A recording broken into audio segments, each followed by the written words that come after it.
예수 그리스도의 심장이란 말씀으로 제목으로 말씀을 전하겠습니다. 예수 그리스도께서 말씀이 육신이 되어 이 땅에 오셔서 3년 반 동안의 공생애를 시작하시면서 주님께서 우리에게 전하고자 하시는 것은, 우리에게 주시고자 하는 것은 하나님 자신이었다라는 거예요. 육신으로 이 땅에 오신 이유가 당신 자신을 주고 우리와 함께 하시기 위함이었다는 거죠. 그리고 마지막 사역을 거의 마칠 그런 아주 가장 중대한 사역이 있잖아요. 십자가에 달려 죽으셔야만 했던, 그죠? 그 사역을 앞두고 예수님께서 변화산에 올라가셨을 때 그곳에서 모세와 엘리야와 함께 만남을 가지셨죠. 그죠? 그때 그 영광이 얼마나, 그 광채가 정말 너무나 아름다웠으면 베드로가 그러잖아요.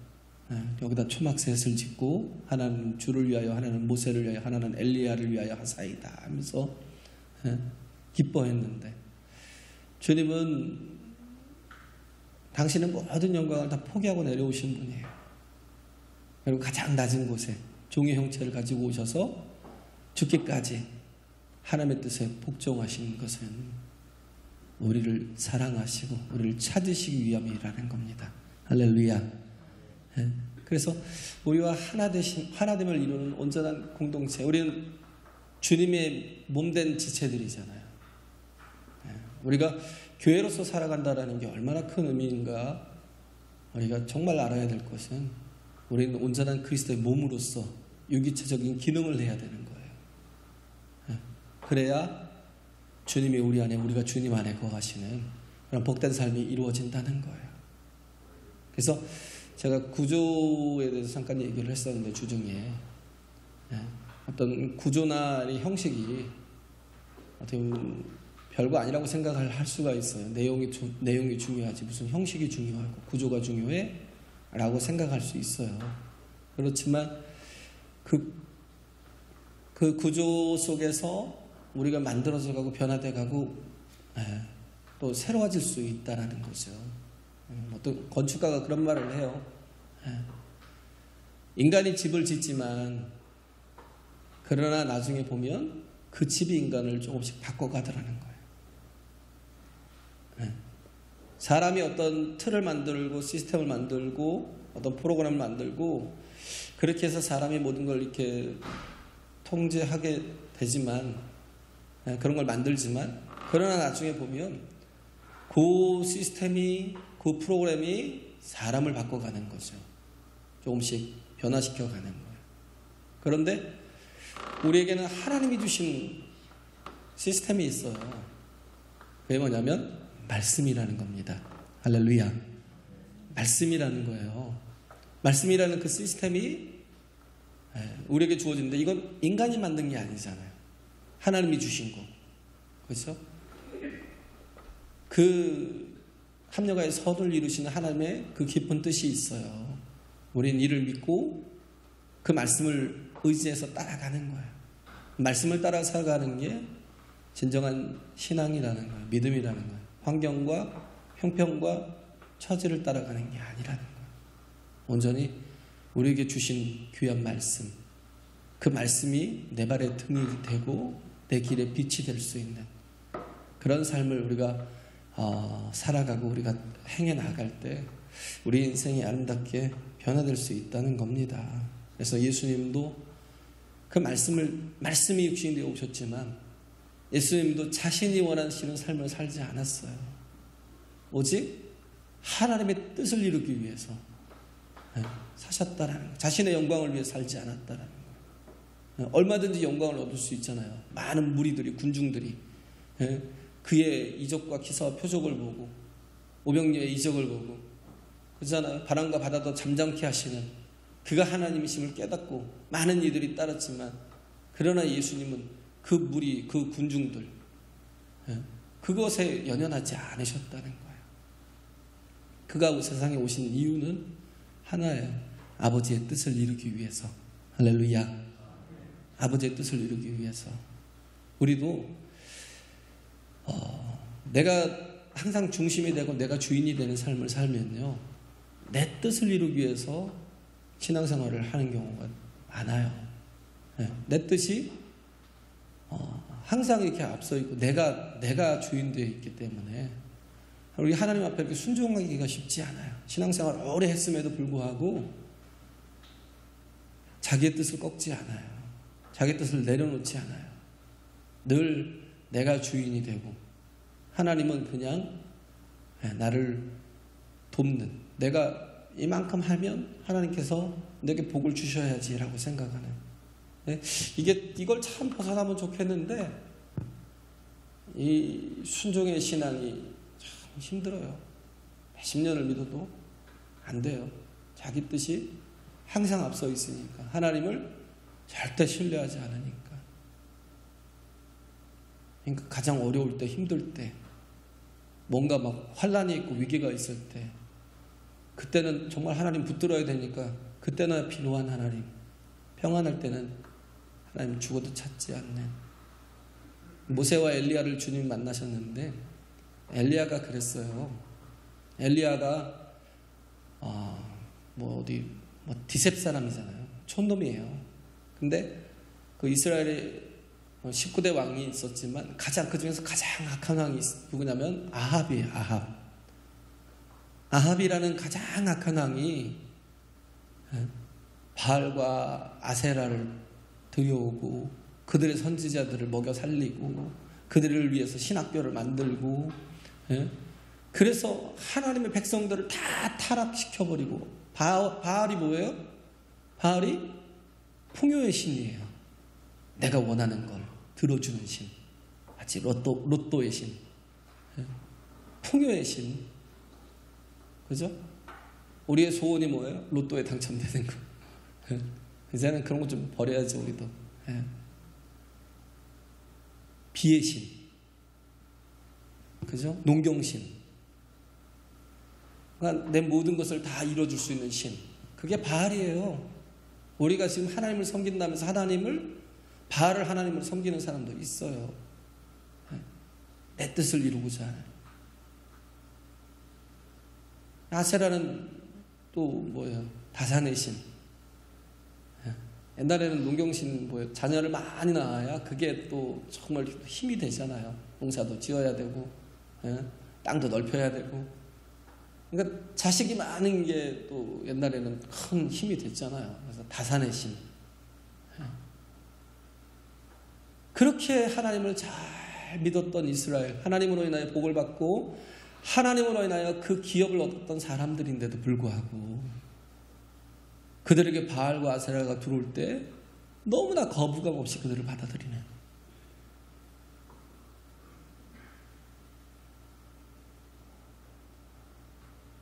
그런 모습들이 그때만 그런 게 아니라 지금도 똑같다는 거예요. 지금도 똑같다는 거죠. 그래서 하나님으로 인하여 복을 받았는데, 하나님으로 인하여 기업을 얻었고, 그잖아요. 가나안 땅에 들어가서 그 여호수아와 갈렙으로 인하여 얼마나 정말 큰 복을 받았어요. 하나님께서 또 그들을 이끌어서 가나안 땅에 들어가서 땅이라는 걸 소유하게 되고 또 나라라는 걸 세웠는데,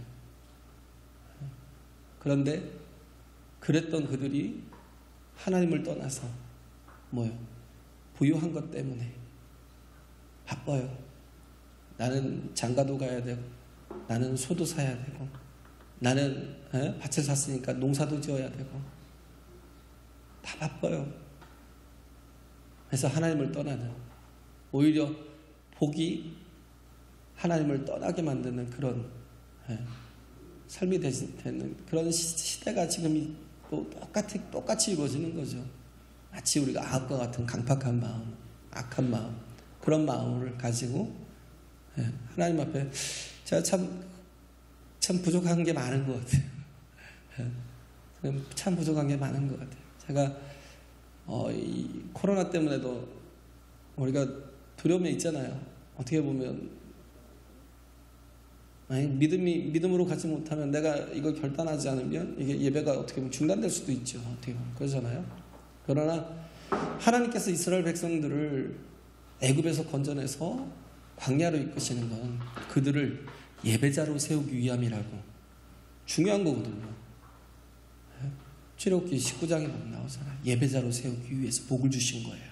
할렐루야. 예배자로. 하나님의 나라가 어떤 자의 것이겠어요? 예배하는 자의 것이에요. 왜? 하나님의 나라는요, 그냥 항상 예배가 있는 곳이니까. 그래서 예배를 제대로 드리지 못하는 사람이 하나님의 나라를 기뻐할 리가 없죠. 그렇잖아요? 하나님의 나라가 마치 뭔가 막 내 모든 헛된 꿈을 막 이루어주는 그런 파라다이스처럼 생각을 하면 이게 얼마나 우리 오류인지. 그잖아요? 마치 모든 것을 다 이룰 수 있는 파라다이스처럼 생각을 해요. 하나님의 나라는요, 내 뜻이 이루어지는 곳이 아니에요. 아버지의 뜻이 이루어지는 곳이지. 할렐루야. 아버지의 뜻이 이루어지는 곳이에요. 그래서 뜻이 하늘에서 이루어진 것 같이 이 땅에서도 이루어지길 원하는, 우리 주기도문 하잖아요. 그런데 우리는 착각을 해요. 내 뜻이 이루어지는 곳, 그곳이 하나님의 나라야? 그것이 천국이야? 그럼 난 바보라는 얘기예요. 그래서 엘리야가 야고보서 5장에 보면 그러잖아요. 엘리야는 우리와 성정이 같은 사람인데 그가 3년 반 동안 비가 오지 않기를 기도했대요. 아니, 우리는 그러잖아요. 축복을 하기 위해서 기도해야지.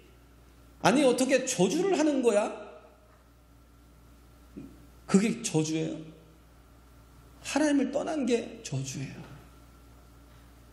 하나님 없이 잘 되는 게 정말 저주라고요. 하나님 없이 철새하는 거, 그게 저주예요. 그래서 기도했어요.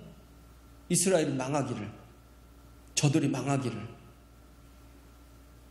저는 한 번도 해본 적이 없는데 대단한 사람 같아요. 이스라엘이 망하기를 기도한 거예요. 3년 반 동안 비가 오지 않으면 어떻게 해요? 그들은 농경사회 속에서 살아가고 또 목축을 하고 그러는데 비가 안 오면 망하는 거죠. 망하지 않기를 기도하는 사람이 어디 있어요? 근데 기도해요. 왜? 하나님 없는 게 저주기 때문에. 저도 그런 마음이 가끔 들 때가 있어요. 정말 좀 어려움을, 곤란을 좀 당하더라도 그래서 하나님 앞에 나와서 기도했으면 좋겠다라는 마음, 그런 마음이 들 때가 있어요. 근데도 불구하고 새벽마다 기도할 때 그 마음을 버려요. 그래도 불쌍해서 그냥 좋은 상태에서 그래도 하나님 깨닫게 하시고 돌이키게 해달라고. 근데 정말 그런 마음도 들 때가 있어요. 차라리 망했으면 하나님 앞에 잘 설 텐데, 차라리 망했으면 하나님만 의지하고 또 기도하는 사람이 될 텐데, 세상 사는 게 바빠. 우리 오늘 찬양한 것처럼 마음에 틈이 생겨 처음 했던 약속을 지키지 않는, 이게 얼마나 큰 저주인가를 모르면 그냥 하나님을 떠난 게 저주예요. 하나님을 만나는 게 복이고 하나님과 함께하는 게 복이고. 할렐루야. 그것만 알면 돼요. 그것만, 다른 건 필요 없어요. 그러니까 똑같은 설교를 그냥 1년 365일 계속 주구장창 하는 거예요. 왜? 그게 답이니까. 100문이든 1000문이든 10,000문이든 답은 일답이에요. 하나예요. 오직 예수 그리스도, 오직 우리 아버지 하나님, 그에게 답이 있어요. 할렐루야. 그에게 답이 있어요.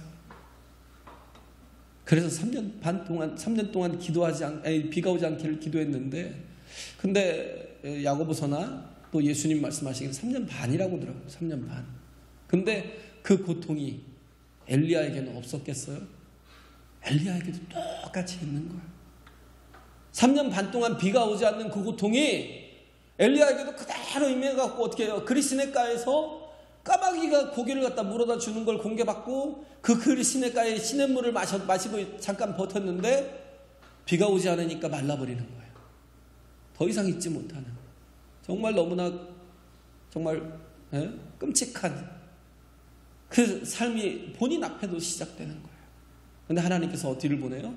시돈 땅으로, 이방인의 땅으로, 그것도 사르밧이라는 곳에 과부에게 보내요. 과부는 누구예요? 과부는요, 그지예요. 그것도 기근의 때에 그 과부라는 건요, 그지예요. 기업이 없어요.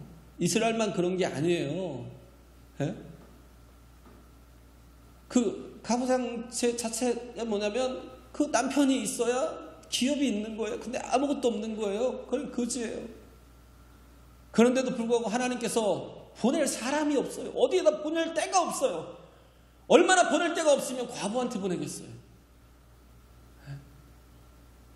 엘리야가 어떤 사람이에요? 정말 촌놈이었지만 나중에 보세요. 그 사람이 갈멜산에서 850인과 바알 450인, 아세라 400인과 그 영적인 배틀을 벌여서 승리했던 사람이고, 그가 다시 기도할 때요, 3년 반 동안 비가 오지 않았던 그때에 기도하는 그 순간에 응답받아서 비가 오는 거예요. 그 정도로 대단한 사람이에요. 엄청난 사람이잖아요. 3년 반 동안 바알과 아세라에게 얼마나 기도했겠어요. 바알과 아세라는 풍요의 신인, 비의 신인데 그들에게 얼마나 기도하고 그들에게 사정하고 그들에게 매달렸겠어요. 마지막 배틀을 할 때는 그들이 어떻게 했어요? 응답이 없으니까 혹시 마실 나갔나? 아니 혹시 잠이 들었나? 아니 혹은 다른 생각에 골똘한가? 빨리 더 크게 찾아라, 더 크게 찾아라. 엘리야 그렇게 조롱하잖아요. 그런데 그럼에도 불구하고 응답이 없으니까 어떻게 해요? 자기의 몸에 자학을 해요. 칼로 난도질을 해요.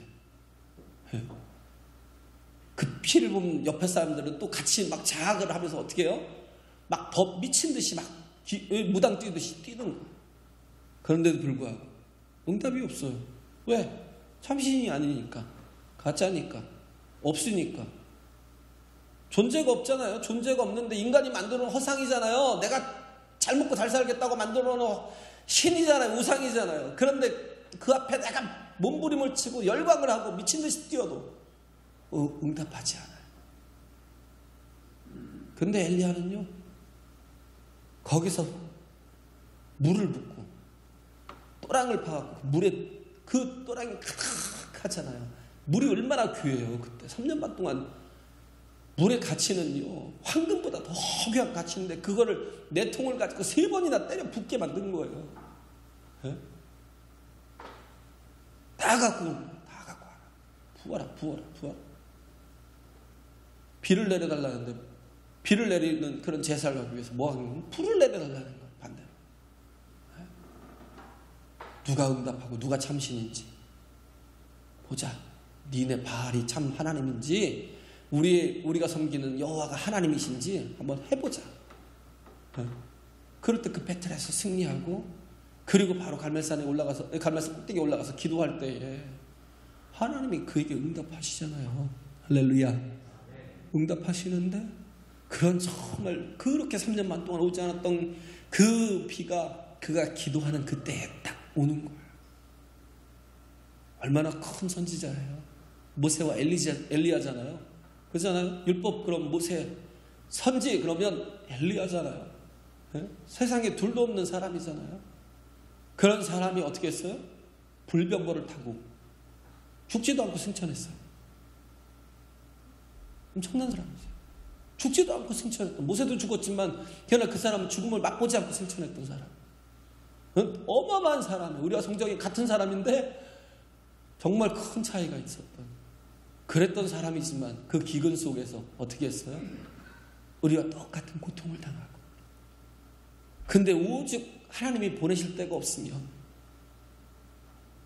오직 하나님께서 의지하게 보내실 때가 그 3년 반 동안에 그 기근을 버티도록 의지할 사람이 없었으면 어디로 보냈겠어요? 과부에게. 딱 갔더니 뭐만 있어요? 한 줌 밀가루만. 한 줌 밀가루만. 그걸 붙일 수 있는 조금 기름만. 그게 다였어요. 근데 엘리야가 물을 달라고, 물 좀 달라고 그러니까 물을 기꺼이 갖다 줄 정도로. 그게 얼마나 귀한 건데. 물을 기꺼이 갖다 주려고 하니까 엘리야가 또 불러요. 아, 잠깐만. 나에게 떡 한 덩어리만 만들어 달라. 근데 그 여인 뭐라고 그래요? 내가 어이가 없어서 이런 거죠. 내가 당신의 믿는 여호와의 사심을 가리켜서 내가 맹세하건만 내게 있는 거라고는 나와 내 자식이 지금 먹고 죽을 떡 한 덩어리 만들 밀가루 조금, 그리고 그것을 붙일 기름 조금밖에 없어. 근데 뭐 나한테 뭘 갖다 달라고? 왜 나한테 와서 괴롭게 하는 거야? 나도 거지인데, 나도 죽을 건데, 당신은 왜 나를 와서 괴롭게 하냐고. 근데 엘리야가 그때 얘기하잖아요. 내가 여호와의 사심을 얘기했지만, 네가 먼저 만들어 와. 작은 떡덩어리 하나를 나를 위해서 만들어서 나를 공개하고, 그리고 나서 너와 너 자식을 위해서 떡을 만들어. 그거 먹으면, 그러면 가루통에 가루가 마르지 않을 거고 기름통에 기름이 떨어지지 않을 거야. 내가 약속해. 근데 그걸 믿은 거예요. 그잖아요. 마지막 것인데 그걸 믿고 어떻게 했어요? 그 속에서 조금을 뛰어다가 그걸 갖다가 만들어서 공개할 때 엘리야가 그곳에서 과부와 그 자식과 함께 사는 거예요. 근데 그게 다가 아니에요.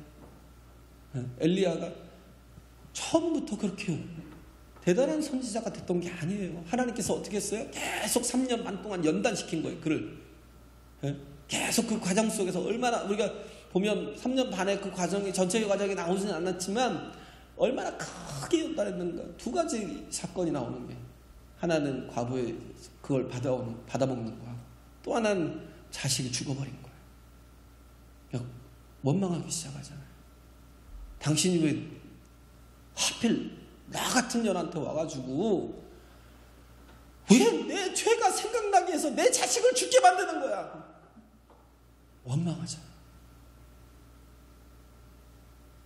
엘리야도 얼마나 집통해요. 그 말이 봤거든. 내가 괜히 와가지고 내가 이 여인을 괴롭게 하고 힘들게 하고 그 아들을 죽게 만든 죄책감이 막 그게 거기에 막 사로잡혀가지고 그 아들을, 죽은 아들을 안고 자기 있는 다락방에 가서, 자기가 머무는 다락방에 가서 데리고 와서 그 아이를 위해서 정말 간절히 기도하잖아요. 하나님, 이 아이를 제발 살려달라고, 이 아이의 혼이 돌아오게 해달라고. 그러면서 아예 자기 몸을 덮어요. 왜 덮겠어요? 차라리 이 아이를 살리지 못하시겠거든 나와 목숨을 좀 바꿔주시라. 덮는 거예요. 그런 마음 가지고, 간절한 마음 가지고 기도하는, 그럴 때 하나님께서 그 아이의 혼이 돌아오기 위해서 살게 하는, 이런 정말 작은 그런 고난 속에서 작은 하나님의 또 역사들을 경험하고 또 살아난 역사들을 경험하니까 이제부터는 어떻게 돼요? 그가 전혀 아합을 두려워하지 않아요.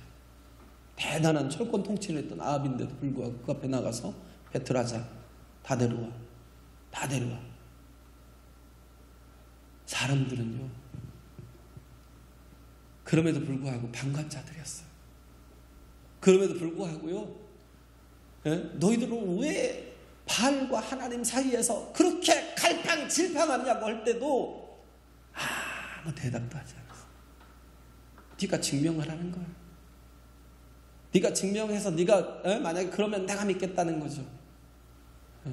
우리가 그래요. 지금 우리의 마음이 얼마나 강박한지 아무리 얘기를 해도 방관자예요. 군중이에요. 구경꾼이에요. 네가 증명해봐. 그런 것처럼 우리의 마음이 그렇게 강박하다. 하나님을 믿지 못하고 그렇다고. 우리는 열어야 돼요. 할렐루야. 열어야 돼요. 예수님이 하나님의 뜻을 이루기 위해 오셨던 거죠. 이 빌립보서에서 이 상황이 어떤 상황이냐면 바울이 로마에 갇혀 있던 상황이에요. 바울이 로마에 갇혀 있었는데 이 혼자 있는 게 얼마나 힘들어요. 의식주가 거의 해결이 안 되는 거예요. 감옥에 갇혀 있다라는 게 얼마나 비참하고 불쌍한 건데요. 아무도 자기를 돌봐주지 않으면 정말 최악의 상황 속에서 죽을 때까지 생명을 그냥 부여잡고 사는 거예요. 그런데 또 계속 법정에 끌려나가서 자기가 왜 이렇게 됐는지 변명을 해야 되니까. 지금 그 내용이거든요, 본문이. 그럼에도 불구하고 바울이 가졌던 생각은 뭐냐면 6절이 핵심이에요. 6절이 뭐냐면 너희 속에 착한 일을 시작하신 이가 그리스도 예수의 날까지 이루실 줄을 우리가 확신하노라. 할렐루야. 우리도 마찬가지예요. 바울도 마찬가지예요. 우리 속에 착한 일을 시작하신 하나님이 그리스도의 날까지 온전히 이루어가실 것을 저도 그 믿음이 있어요. 아직은 불순종하고 아직은 불신앙하고 아직은 방관자 같고 아직은 정말 마음을 열지 않고 아직도 강팍하고 그렇지만 아직도 강팍하고 그렇지만 그러나 저의 마음에 그 마음이 있어요. 우리 안에 착한 일을 시작하신 하나님이 그리스도의 날까지 반드시 이 영혼들을 변화시킬 것이다. 바울은 그 마음이 항상 있으니까 흔들리지 않는 거죠. 왜냐하면 빌립보에 갈 때 그가 가고자 했던 것은 제가 얘기했잖아요. 지난주에 그가 가고자 했던 마음은 아시아였어요. 그런데 가고자 해도 힘써도 애써도 가지 못하는 거예요. 왜? 성령께서 막으시니까. 그런데 어느 날 유럽 쪽의 마게도냐에서 사람이 이렇게 환상 속에 나타나서 그런 거예요. 와서 우리를 도우라고. 그 음성을 듣고는 하나님께서 나를 아시아로 가는 걸 자꾸 막으시는 게 나로 새롭게 유럽으로 보내시려나 보다. 이제 마게도냐로 보내시려나 보다. 그리고 제일 처음에 도착했던 게 빌립보잖아요. 빌립보에 도착해서 기도처를 찾다가 루디아와 그와 함께한 여인들을 만나서 그들을 변화시키고, 그리고 또 귀신 쫓는 여인을 그 속에 그 귀신으로 점하는 여인을 그 귀신을 쫓아줌으로 말미암아서 감옥에 갇히고, 그런데도 불구하고 시컨 두드러 맞고 그렇게 고난을 당했음에도 불구하고 하나님 앞에 기도와 찬송과 감사를 드렸다는 거예요. 할렐루야. 그러니까 하나님께서 그 간수까지도 변화시켜 주시고, 그 간수와 함께한 가족과 그 부하까지 다 변화시켜 주셨겠죠. 그렇게 세워진 작은 교회가 빌립보였다는 거예요. 작은 교회가 빌립보였는데, 그런데 자신이 예루살렘을 거쳐서 로마로 죄수로 끌려왔잖아요. 그럼에도 불구하고 바울은 의심하지 않았어요. 나를 보내려면 멀쩡하게 보내야지, 왜 죄수로 이렇게 내가 가야지? 그렇게 생각하지 않았어요. 내 속에서 착한 일을 시작하신 이가 이제 그리스도의 날까지 온전하게 이루어 가실 거야. 할렐루야. 그래서 빌립보에 없는 말씀이 뭐냐면 사도됨을 증명하려고 하는 그런 말이 없어요. 시작부터 없어요. 그냥 뭐로만 써 있어요? 그리스도 예수의 종 바울은. 다른 데는 계속 그리스도 예수의 사도된 나 바울은. 특히 고린도에 보면 그러잖아요. 그리스도 예수의 사도된 나 바울은. 왜 그래요? 그들이 바울을 사도로 인정하지 않아요. 고린도 교회를 누가 세웠어요? 바울이 세웠어요. 그런데도 불구하고 그들이 바울을 사도로 인정하지 않아요. 사도라는 게 뭐냐면 예수님께 직접 말씀을 받은 자들, 훈련을 받고 교육을 받고 말씀을 받은 제자들, 주님을 만난 자들. 근데 바울은 그런 적이 없잖아요. 그렇게 생각하는 거예요. 그런데 바울이 왜 사도라고 그래요? 나도 만났다는 거예요. 어디서? 다메섹 도상에서 다메섹으로 가다가 그곳에서 그 길에서 주님이 나를 직접 만나 주셨다는 거예요. 주여 누시오니까 나는 네가 핍박하는 예수라. 할렐루야. 나는 내가 핍박하는 예수라. 만나 주셨다. 그래서 항상 이게 그리스도의 그 그리스도의 사도됨을 믿지 않는 사람들. 그래서 바울은 죽었으면 좋겠어. 저 사람 좀 이상해. 망했으면 좋겠어. 막 이런 사람들이 있어요. 얼마나 힘들겠어요. 그러잖아도 감옥에 있어서 힘든데, 그러잖아도 감옥에 있어서 정말 괴로운데, 그들로부터 그가 세운 교회니까 그들로부터 위로의 편지, 그들로부터 또 뭔가 이렇게 처음 옷도 좀 보내주고, 또 돈도 좀 보내주고, 뭔가 먹을 것도 좀 갖다주고 위로하고 그러면 좋잖아요. 그런 게 없는 성도들이 되게 많았던 거예요. 가까운데도 불구하고 찾아오지 않은 거예요. 근데 빌립보라는 이 작은 교회가 바울을 찾아와서, 그 형제 자매들이 찾아와서 그와 함께하고 그를 옆에서 돕고 그에게 의식주의 문제를 해결할 뿐만 아니라 함께 위해서 계속 기도해주고, 그리고 그가 법정에 서서 자기가 복음 때문에 매인 것을 변명하려 할 때에 그게 얼마나 힘들어요. 그잖아요. 믿지 않는데 그 사람들 앞에서 설교를 하는 게 얼마나 힘들겠어요.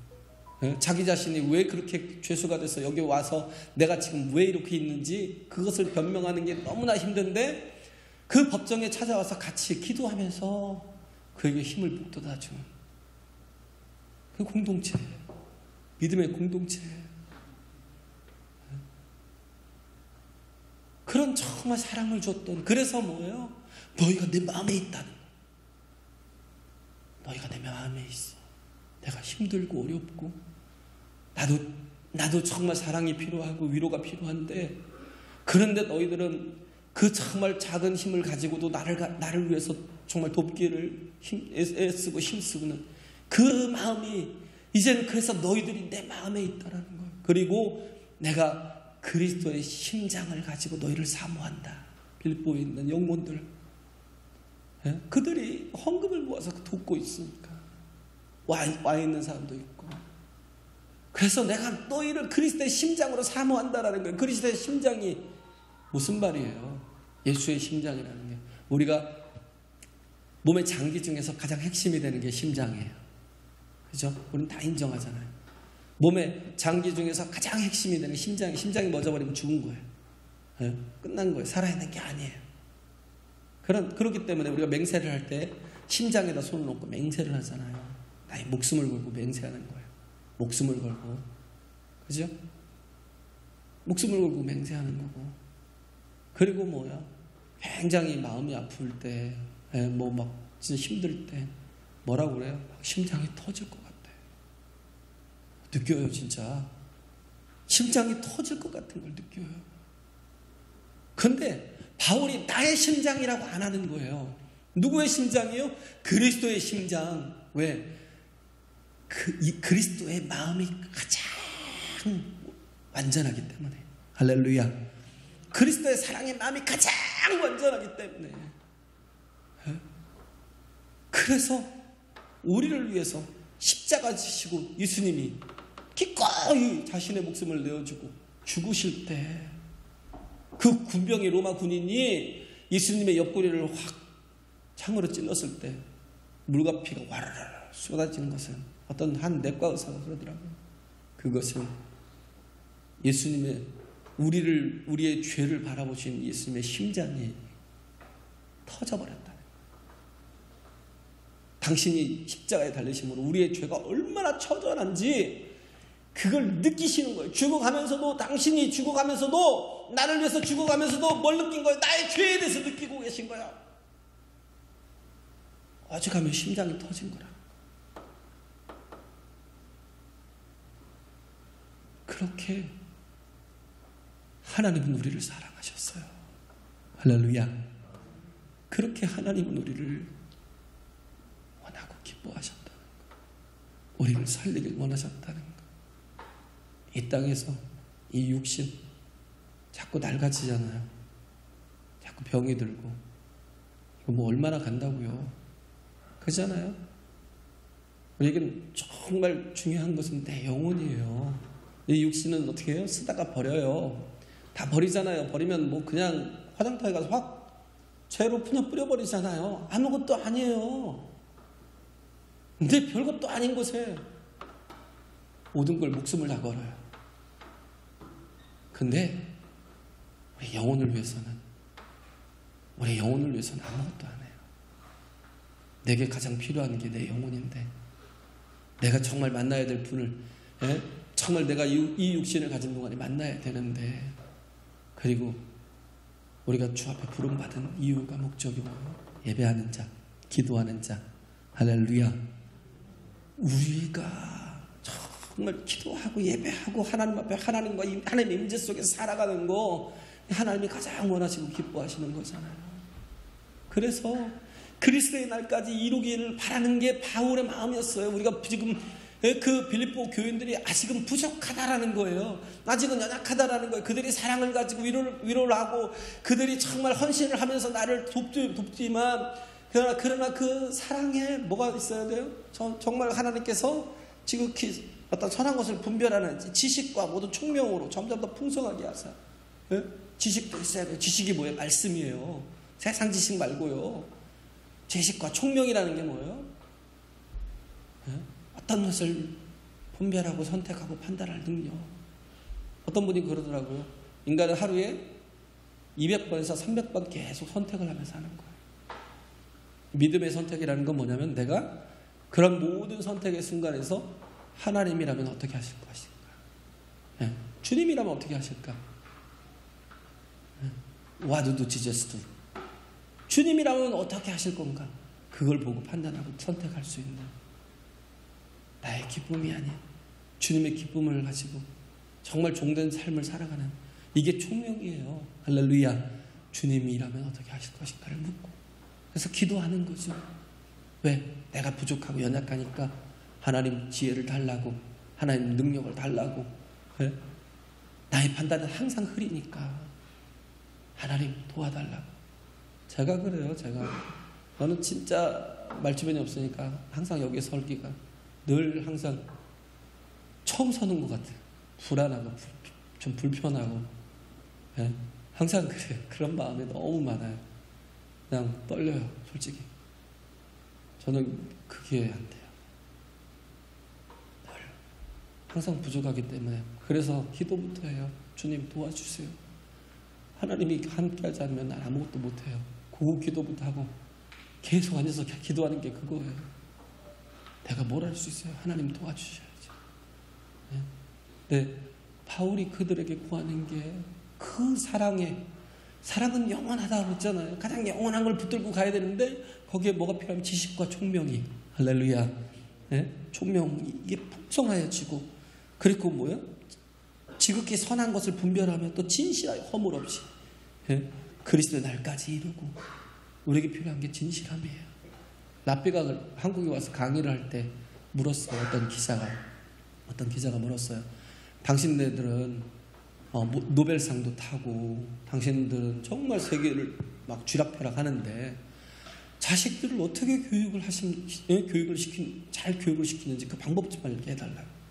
그러니까 그러더라고요. 우리는 자식들에게 거짓말을 하지 않습니다. 진실하라는 거예요. 자식에게 진실하지 못하면 자식도 진실하지 못하고 또 제대로 공부하지 않잖아요. 공부했어? 했어? 그거 넘어가요. 뭐 부모가 진실하지 못하니까 자식이 물어. 그거 진짜야? 아빠 진짜야? 네? 아빠 진짜야? 왜 물어요? 자꾸 거짓말을 하니까. 그죠? 부모가 먼저 진실되게 하면 자식도 모든 일에 진실되게 거짓 없이 사는 거예요. 우리가 주님 앞에 부끄러울 것이 없어야 된다. 진실과 진실함을 살고 허물 없이 살아야 되는 거예요. 할렐루야. 그리스도의 날까지 정말 그렇게 살아가는 영적인 심령들, 그런 믿음의 심령들 다 되시길 간절히 바랍니다.